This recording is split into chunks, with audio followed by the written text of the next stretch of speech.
अलिकति गर्नु है।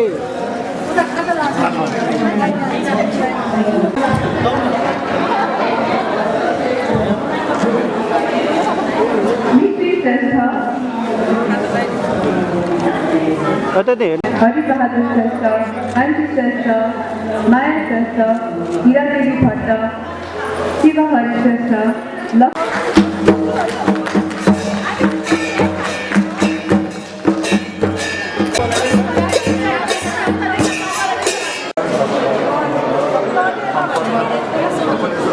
नेपालमा तपाईको 123 वटा भाषा बोलिन्छ। त्यो संसारबाट चाहिँ अध्ययन गर्न लायक चाहिँ भाषाहरू 123 वटा भाषा बोलिन्छ। अब अहिले अघि भन्नुभयो, अब यही हामी अहिले चाहिँ नेवारी भाषामा बोल्नु भन्दाखेरि नेवारी भाषै बोल्नु नसक्ने झन् त्यो परिवारका बालबच्चा त अब त्यो नेवारी संस्कृतिबाटै परेको छ।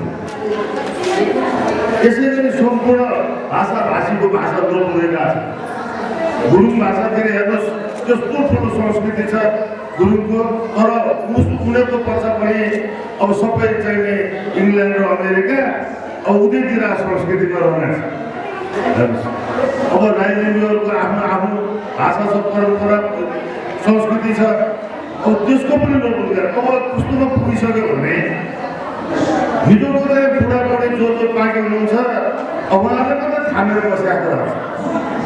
फेरि यो मुलुकमा हामीले भन्नै पर्दैन, यो चाहिँ मुलुकमा त्यो मध्यमानी उपत्यकामा धर्म संस्कृति परम्परा यो नेपालको भने नेवारले मात्रै थामेर छ। जसले जे भने पनि हेर्नुहोस् यति ठुलो संस्कृति हेर्नुहोस्, उपत्यकाभित्रका कार्यक्रम हेर्नुहोस्, उहाँले खानेकुरा उहाँले लगाउने उहाँले बनाउने बाजा, त्यो रथ जात्राहरू, ठुला ठुला जाने जात्राहरू, अब त्यो सम्पूर्ण थामेर बस्नु भएको छ। तर उहाँलाई कुरा के भएको छ भने अब मैले सुनेको त्यो इन्द्रको चाहिँ त्यो तान्ने रथ बनाउने अब 4 जना मात्रै चाहिँ आउँछ त्यो बनाउनु।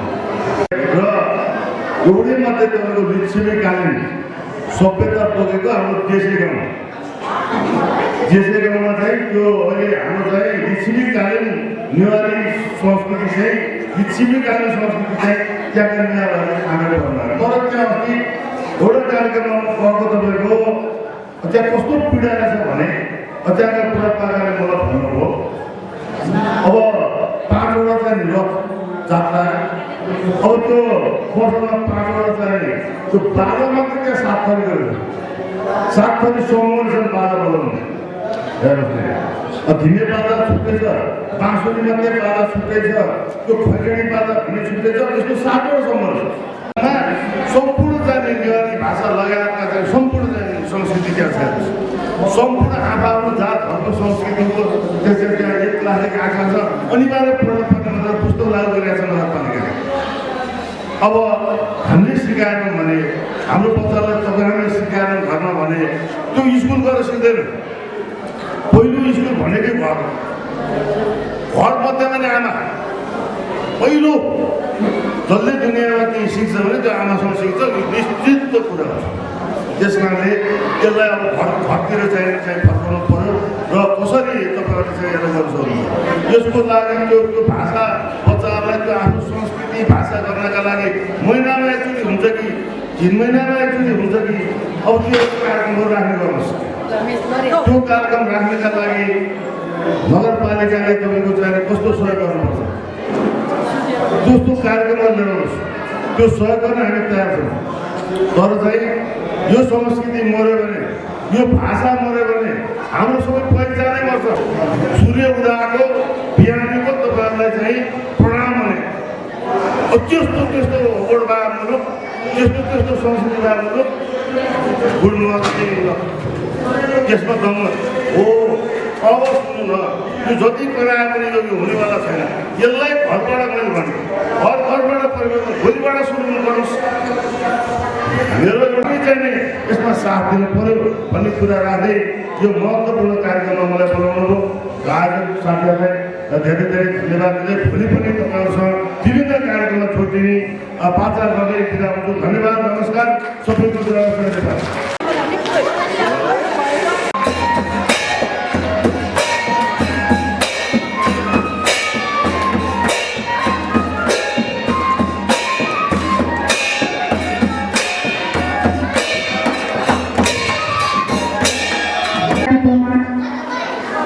धर्म, भाषा, संस्कृति जोगाउनु पर्ने भन्ने मान्यता राख्नुपर्छ।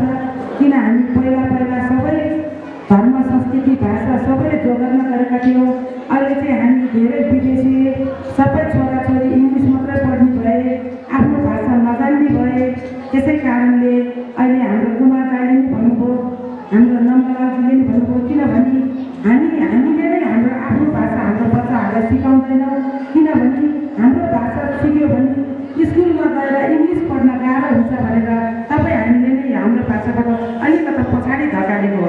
किन अब अहिले आइसकेपछि हामीलाई हाम्रो भाषा, आफ्नो जातिको भाषा, संस्कृति चाहिँ हामीलाई चाहिने रहेछ भन्ने हामीले अहिले सबैले अनुभव गर्यौँ। यो अनुभवको साथै यहाँहरूले यो कार्यक्रम राख्नुभएको छ, एकदमै सम्माननीय छ। किनभने यस्तो कार्यक्रम सबैले राख्नुपर्छ।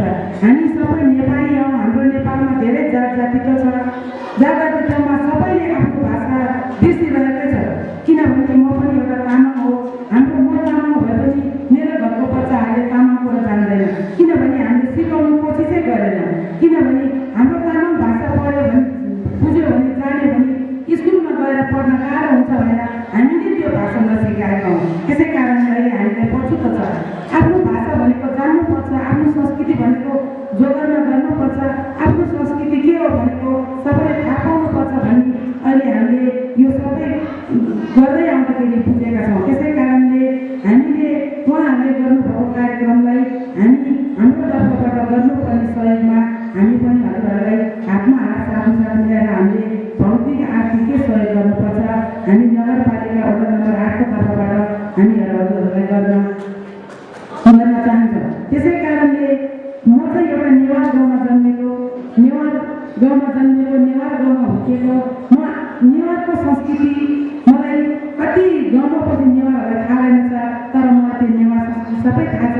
म नेवार भाषा पनि बुझ्छु। त्यसै कारणले नेवारको संस्कृति, नेवारको जात्रा, नेवारको भोज भटे जस्तो परिकार चाहिँ आजसम्म कसै जातिको पनि छैन। किनभने उहाँहरूको जात्रा भिन्दै, जात्राको संस्कृति फरक छ, उनीहरूको भोज भटे फरक छ। उहाँहरूको बेवर्तमान भयो भने, बेमा भयो भने पाहुनाहरूलाई सगुन नपाइकन उहाँहरूले कुनै कार्यक्रम पनि गर्नुहुन्न। हामीहरूको चाहिँ के भने बेवर्तमान भयो भने, बेवर्तमान पछाडि सगुन भनेको चाहिँ हाम्रो पछि हुन्छ, उहाँहरूको चाहिँ अगाडि सगुन हुन्छ। गर्नुभएको म यहाँहरूलाई उत्तर प्रगतिको कामना गर्दै यहाँहरूको सिकोले अरू ठाउँमा पनि यो सिको गरोस् र आफ्नो भाषा, संस्कृति जगेर्नु गर्नुपर्छ, हाम्रो वेशभूषा सबै जगेर्नु गर्नुपर्छ भन्ने सबैले सिक्ने मौका पाओस्। र तब यहाँको वडा नम्बर 8 को नेवार समुदायले सबैलाई यो सिकाउँदै जानुहुनेछ भन्ने आशा पनि राख्दछु। र हाम्रो प्रमुखज्यू, नगर प्रमुखजीले पनि सबै कुरामा सहयोग गर्दै आउनुभएको छ।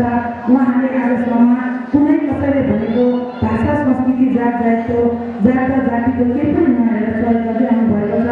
अब पछि पनि गर्नेछ भन्ने आशा राख्दै यहाँहरूको यो नेवार समुदाय महिला समूहको उत्तर प्रगतिको कामना गर्दै म मेरो साथ छोटो मन्तव्य अन्त्य गर्न चाहन्छु। धन्यवाद।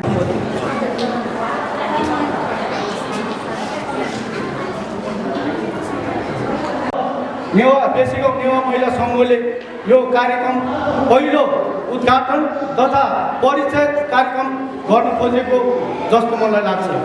किनभने हाम्रो जोरपाटी बेसी गाउँ एउटा निवास समूह भए तापनि त्यसभित्र रहेका हाम्रा दिदीबहिनीहरू आमा भाउजू सम्पूर्ण एउटा लुकेर बसिरहनु भएको छ र एउटा बाहिर फिल्डमा आउनु भएको छैन।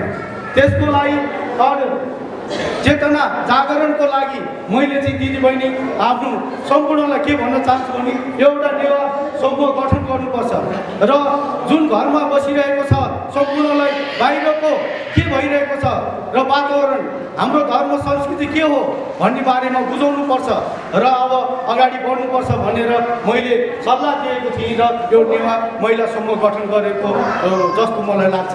किनभने यसको गठन गर्नको लागि वडाबाट र सम्पूर्ण तपाईँहरू अग्रजहरूबाट सरसल्लाहबाट नै यो आज गठन भएको छ र म यो भन्न चाहन्छु कि एउटा जातीयताको हिसाबले यो गठन गरेको होइन।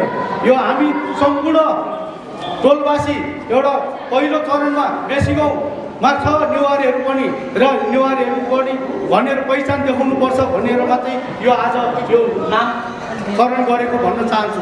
यसमा जात धर्म होइन सम्पूर्ण समावेश हुनुपर्छ भन्ने मलाई लाग्छ। किनभने नेवारको कल्चरको बारेमा सम्पूर्णले अब बिर्सिन थालिसकेको छ।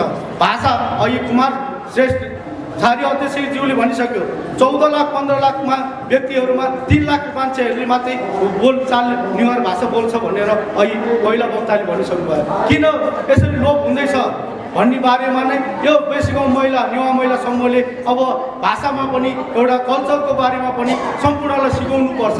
किनभने मैले नै जान्दिनँ नेवार भाषा सम्पूर्ण बोल्नलाई। आज मलाई लाग्छ अहिले नेवार भाषाबाट मलाई प्रस्तुत हुनु भन्यो भने म सक्दिनँ। त्यस कारणले तपाईँहरूलाई के भन्न चाहन्छु भने हाम्रो कल्चर के हो त? अहिले धार्मिक संस्कृतिमा हाम्रो बाजा गाजाको मात्रै कुरा छैन। हाम्रो कल्चरको बारेमा अब सम्पूर्णलाई जानकारी दिनु पर्यो। हाम्रो नेवार धर्म संस्कृति अहिले बेसी गाउँमा लोप हुँदैछ। त्यस कारणले यसलाई जागरण गर्नको लागि यो समूहले अहम भूमिका खेल्नुपर्छ भन्ने मलाई लाग्छ। सिकाउनुपर्छ। कुनै मैले धर्म जातको बारेमा यहाँ बोलिरहेको छैन। किनभने आफ्नो भाषा धर्म भनेको आफैले प्रस्तुत गर्दै जाने हो। त्यस कारणले ज्येष्ठ नागरिकहरू जुन आज सम्मान कार्यक्रम पनि राखेको छ त्यसलाई त्यो साथसाथै अब तत्कालै स्वास्थ्य शिविर एउटा दिदीबहिनीहरूले राख्यो भने वडाले सहयोग गर्ने छ र म यहाँ मेरो साथ हुनुहुन्छ नगर प्रमुखले हर वखत जुन कार्यक्रम पनि सहयोग गरिरहनु भएको छ। तर सहयोग लिन जान्नुपर्छ र गर्न पनि जान्नुपर्छ। एउटा रकम माध्यममा एउटा सानो काम गर्दैमा गरेको भन्नु मानिँदैन। त्यो दिएको नगरपालिकाले दिएको र वडाको पहलमा दिएको रकमको तपाईँले सदुपयोग गर्नुभयो भने हर वखत मलाई के हो नगर प्रमुख हुनुहुन्छ उहाँले गर्दै जानुहुन्छ र म तपाईँलाई भन्न चाहन्छु म यसमा पहल गर्नेछु पनि तपाईँ वचन दिन चाहन्छु। त्यस्तै गरेर हाम्रो आज नै भनौँ न हाम्रो दिदीबहिनीहरू माइक पायो भने एउटा हडबडी र बोल्नलाई पनि लाज मानिन्छन्। अहिले यी उपस्थित हुनुभएको 100-150 जनामा 5 जनालाई मात्रै मान्छ गरेर बोल्नु त भन्दाखेरि बोल्नलाई आँट गर्दैन। किन गर्दैनौँ भने हामीले त्यो शिक्षा नै लिएको छैन त। हामी त्यसमा अगाडि नै बढेको छैन त। एउटा घरमा र एउटा टोलमै बसेर गफ गरिरहेको बानी भएको हुनाले हामी त्यसमा अल्मलेको। त्यसको लागि अब अगाडि बढ्नको लागि यस महिला समूह नेवा महिला समूहबाट उत्कृष्ट तालिमको लागि म वडाको तर्फबाट म बजेटको लागि विनियोजन गरिदिन चाहन्छु र त्यसको लागि तपाईँ पहल गर्नको लागि म यस समूहलाई अनुरोध पनि गर्न चाहन्छु।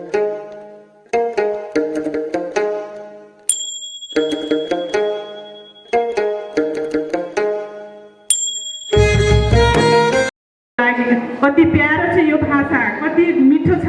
आफ्नो भाषाकोलाई संरक्षण कसरी गर्ने त भनेर आज यसरी आफ्नो एउटा जमात खडा गर्नुभएको छ।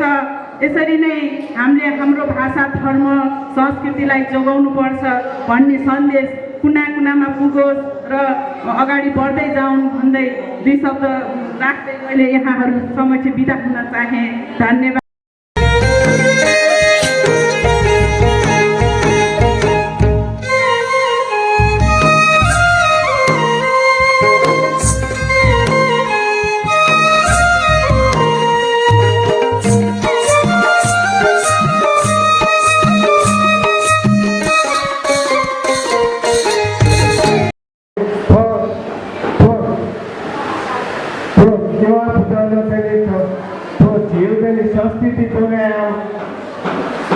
थाने गोकर्णेश्वर यो गोकर्ण देश न टोटाना गोकर्ण देश झियो निवायो यो देशका तो गोकर्ण फेरि नेपाली नेवा देश था नेवा देश यो संस्कृति न जोगाया चाउडो थो वही संस्कृति जोगाया जगन्ने थो थो थो नेवा पुजानो फेरि थो झियो फेरि संस्कृति जोगाया थाने गोकर्णेश्वर यो गोकर्ण देश न टोटाना गोकर्ण देश झियो निवायो यो देशका तो गोकर्ण फेरि नेपाली नेवा देश था नेवा देश यो संस्कृति न जोगाया चाउडो थो वही संस्कृति जोगाया जगन्ने